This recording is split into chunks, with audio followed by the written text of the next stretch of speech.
আচ্ছা, এখন তো জলপাইয়ের সিজন। জলপাইয়ের আচার না বানালে কি চলে? তো আমরা সারা বছরের জন্য জলপাইয়ের আচার বানিয়ে সংগ্রহ করে রেখে দিতে পারি। আমি জলপাইগুলি ভালো করে ধুয়ে নিয়েছি। ধুয়ে এখন সবগুলো জলপাই কেচে নেব। বা আমার সবগুলি জলপাই কেচে নেওয়া হয়ে গেছে। এখন আমি ভালো করে লবণ এবং হলুদ, সামান্য মরিচের গুঁড়ো দিয়ে একটু মিক্স করে নেব।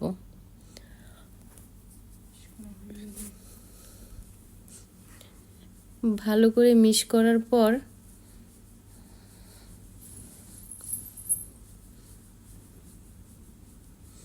তারপরে আমি সরিষার তেলে হালকা করে ভেজে নেব।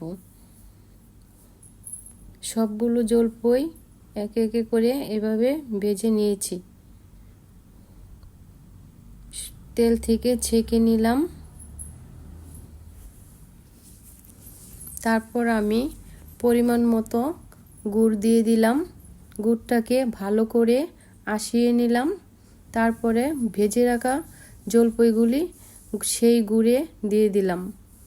এখন আমি ভালো করে মিক্স করে জলপাইগুলি যখন হয়ে এসেছে তখন আমি আগ থেকে এই মশলাগুলি রেডি করে রেখেছিলাম, সেই মশলা দিয়ে মেখে নিলাম। তারপরে আমি রাঁধুনি ভিনেগারও দিয়ে দিয়েছিলাম।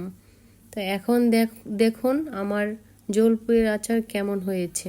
কালারটা কি ইয়ামি হয়েছে।